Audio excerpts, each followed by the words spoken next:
அன்பார்ந்தவர்களே, இந்த புதிய விடியலில் உங்களை சந்தித்ததில் மகிழ்ச்சி. நம்முடைய வாழ்க்கையின் தரம் நம்முடைய எண்ணங்களை பொறுத்தே அமைகிறது. தூய்மையான எண்ணங்கள் நம்மை இறைவனோடு இணைக்கின்றன.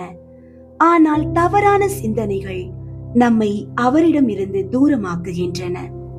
இன்று நாம் தியானிக்கவிருக்கும் இறை வார்த்தை நம் அகவாழ்வை சீரமைத்து இறைவனின் பேராற்றலை உணர்ந்து வாழ நமக்கு அழைப்பு விடுக்கிறது. இன்றைய நாளுக்கான இறை வார்த்தை சாலமோனின் ஞானம் 1ஆம் அதிகாரம் 3ஆம் இறை வார்த்தை. நெறிகெட்ட எண்ணங்கள் மனிதரை கடவுளிடமிருந்து பிரிக்கின்றன. அவரது ஆற்றல் சோதிக்கப்படும் போது அது அறிவிலிகளை வெளிப்படுத்துகிறது. அன்பார்ந்தவர்களே, கடவுள் நம்முடைய செயல்களை விட நம் இதயத்தின் எண்ணங்களையே அதிகம் கவனிக்கிறார்.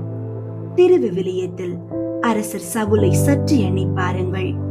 தொடக்கத்தில் நல்லவராக இருந்த அவர் தாவீதின் மீது கொண்ட பொறாமை மற்றும் தீய எண்ணங்களால் இறைவனை விட்டு பிரிந்து சென்றார். அந்த நெறிகெட்ட எண்ணங்களே அவரை ஒரு அறிவிலியை போல செயல்பட வைத்தன. தீய எண்ணங்கள் ஒரு சுவரை போல நம்மை கடவுளிடமிருந்து பிரித்துவிடும். இன்று உங்கள் உள்ளத்தில் பொறாமைக்கோ வெறுப்புணர்வுக்கோ இடம் தராதீர்கள்.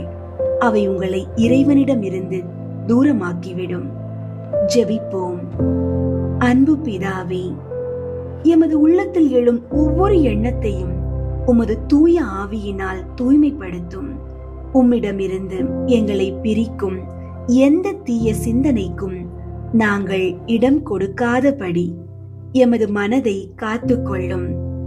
ஞானத்தோடும் தூய உள்ளத்தோடும் இன்று நாங்கள் வாழ கிருபை தாரும். இயேசுவின் நாமத்தில் ஜெபிக்கின்றோம்.